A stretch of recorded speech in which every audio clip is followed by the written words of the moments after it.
Hi, everybody, and welcome to the second of an ongoing series of video projects we're doing with the Marin Symphony in this unusual time that we're all experiencing.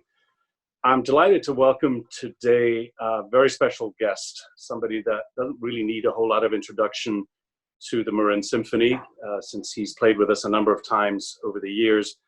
But nonetheless, I'm so happy to welcome my good friend and colleague, Vadim Gluzman. Vadim, as I mentioned, has played with us on a number of occasions over the years. He is one of the world's most sought-after violinists, appearing regularly with such orchestras as the Berlin Philharmonic, San Francisco Symphony, Chicago Symphony, and indeed the Marin Symphony. And he's very kindly agreed to take a few minutes out of his schedule to visit with us from his apartment in Chicago. And it's my great pleasure to welcome my good friend Vadim. How are you? It's great to see you, and it's interesting how these words today mean so much more to us than maybe even a couple of months ago. Interactions seems to have changed in ways that very few people could have foreseen. So I'm wondering, how are things with you, and what is there such a thing as a regular day for you, and if so, what does that consist of now? Well, it is a little bit of a Groundhog Day for me for the last few weeks. And as strange as it is, of course, there are some very pleasant moments.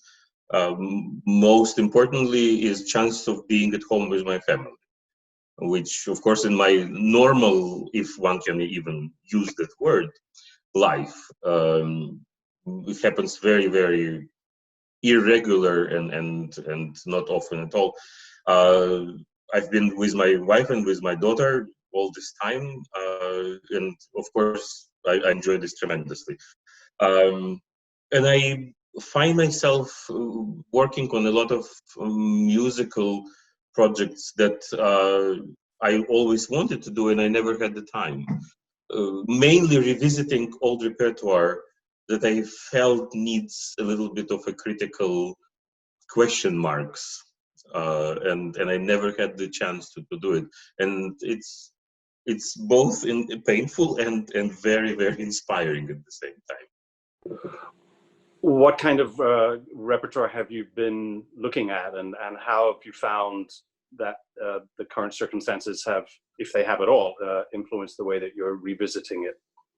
Well, I don't think the circumstances themselves actually reflect on the way I look at this or other piece of music, but a simple fact of being able to work on a piece without stress of deadline or a date that is coming up and I better make it work one way or another.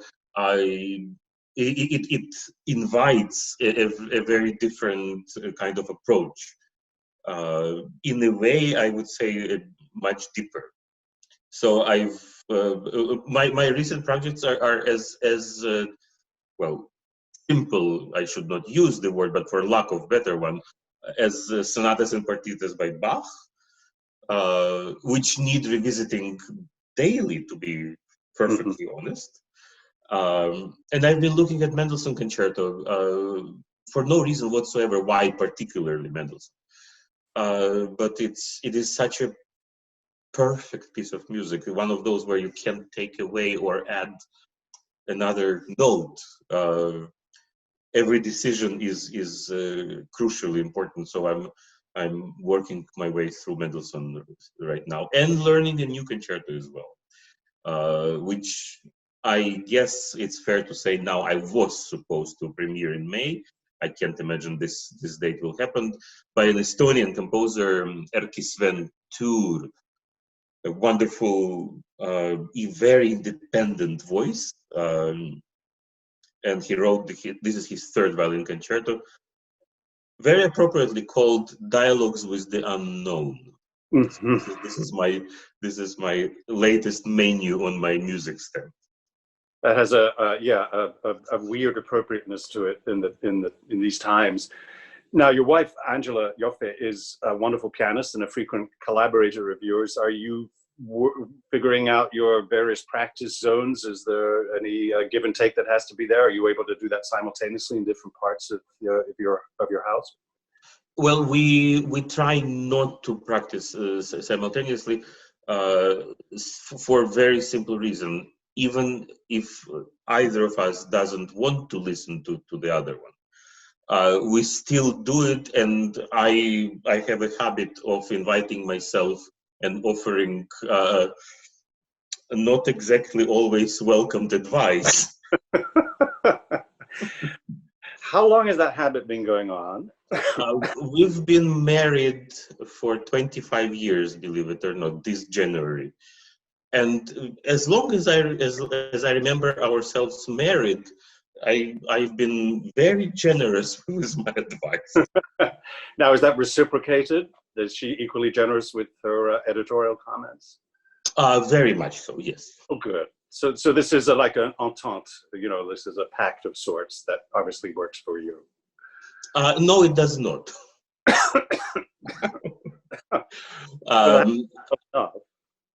I don't think it is very practical, nor do I think it is respectful to each other, except there are emotional moments where your emotion takes over your better judgment, and then you go and nevertheless do it.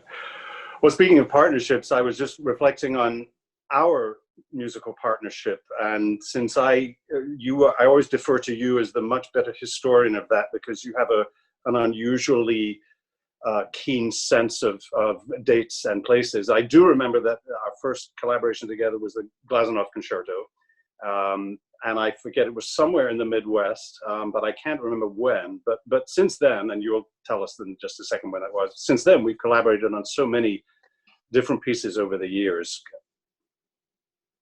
That's very true. Our first collaboration was indeed Glazunov, and it was most definitely in Columbus, Ohio. All right. I can even remember that we were both stepping in with Columbus Symphony. So the solo, I remember clearly that soloist was the wonderful Midori, who canceled, and for some reason the same program the conductor also canceled, and we were brought by faith, chance, you name it. We were brought together, and I remember after the first rehearsal thinking it really feels that I've worked with him already before. It felt so natural from the first try. And I would, in agreeing with that, I'd say there's also a pattern that has just continued unbroken over the years, no matter what the repertoire we've been working on together, which brings us to the long delayed collaboration on one particular piece that seems to have eluded us, but something that we were talking about for a long time, the Beethoven Concerto. Absolutely. Beethoven has been present in our discussions for years and years. And then somehow, for one reason or another, it did not happen.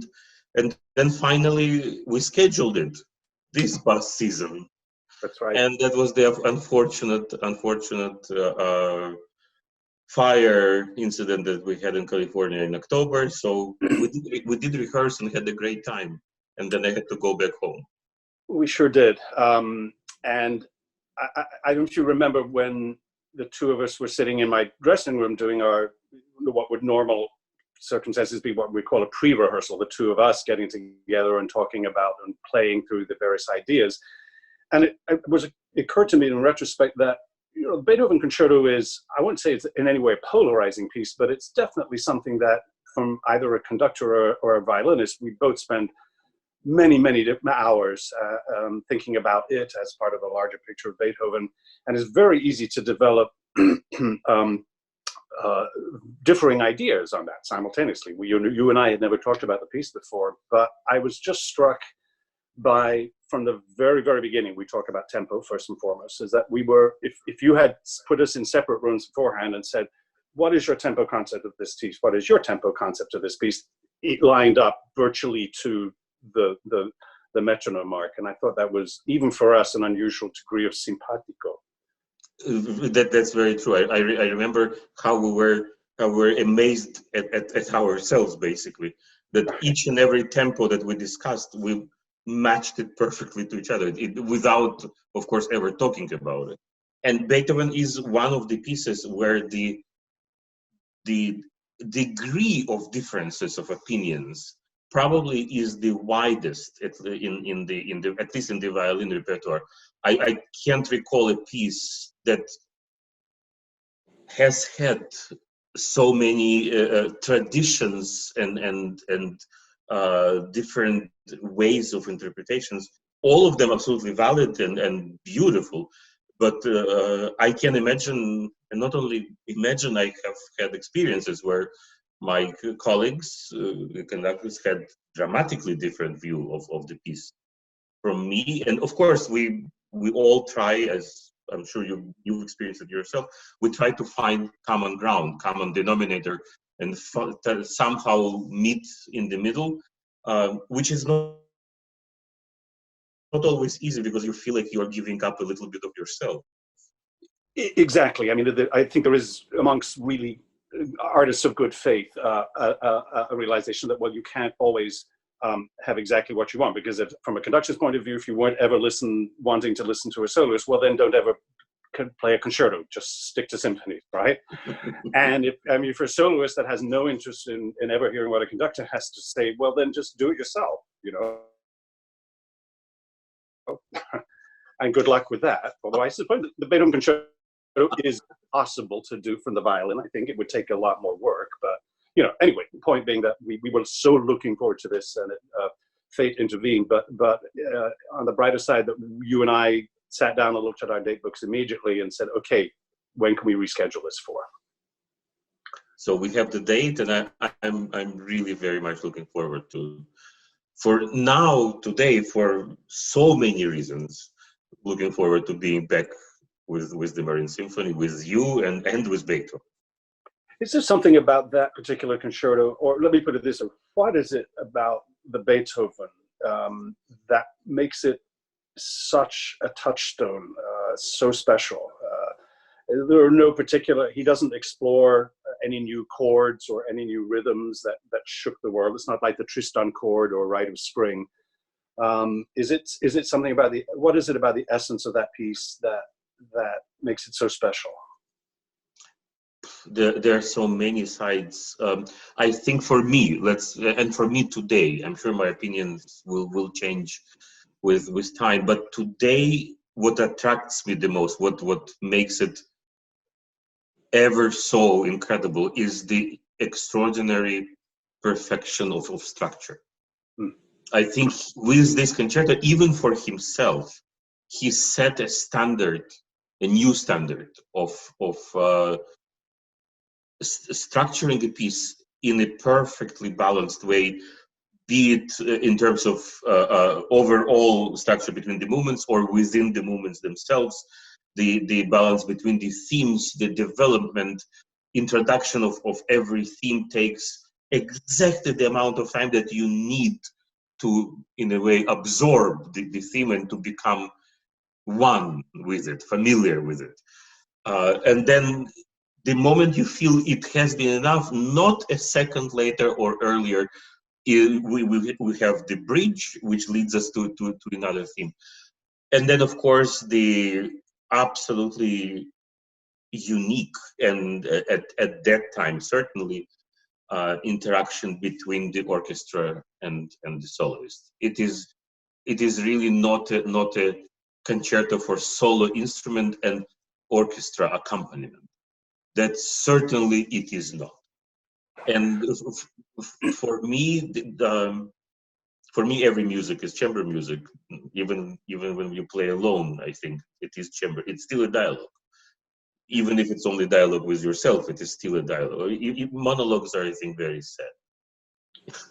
Now that you mention that, I think you might be onto something there in that there is perhaps an unusual maybe not revolutionary, but certainly groundbreaking aspect of that, because that maybe is the first concerto of any importance that one could say is very much an organic thing, the dialogue between the orchestra and soloists as complementary forces, but equally carrying the argument forward. That we're not really so much accompanying you as collaborating with you. Absolutely. More than, not to diminish the perfection of Mozart's concertos, but maybe more than everything, Beethoven takes this to a new level. I agree completely. I always give this example to young violinists that sometimes come to play for me. If you take, for example, Paganini Concerto, and just play the violin part, the solo part, it will be perfectly satisfactory. You will, of course, you will notice that some things are missing, but it is absolutely fine to listen to it by itself. You play the violin part of Beethoven Concerto, as amazing and as, of course, this is one of the greatest masterpieces of music. So it is extraordinary, and yet we will immediately notice how much is missing, and how much of the essence, musical essence, from harmony to melodical line is not present, and it really is give and take from orchestra to the soloist and back. Well, that's just whetted my sense of anticipation of us coming back in the fall and collaborating on this once more, and let's hope that all comes to pass. In the meantime, I know you very kindly agreed to play some music for us today as a little bonbon of sorts, because we need music more than ever, of course. And would you like to tell us a little bit about the piece that you and Angela are going to play for us? Absolutely. We will play a piece that we have played with the Marine Symphony, and I have just, before our talk, I checked when it was. It was exactly 10 years ago. It was January of 2010 when we played the Tchaikovsky Violin Concerto.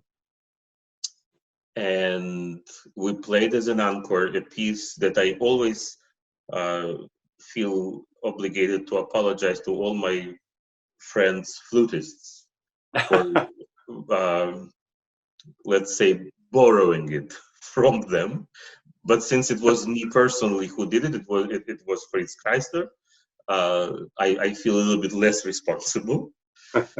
This is a wonderful flute solo from Gluck's Orpheus and Eurydice, and it's what Gluck called the Dance of Blessed Spirits, and Kreister named it Gluck's Melody.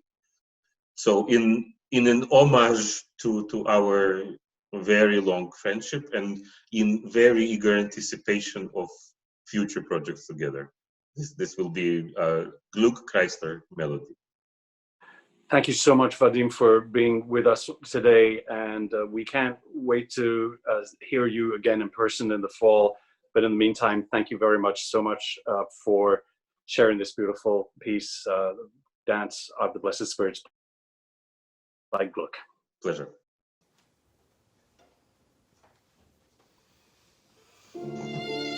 Voilà.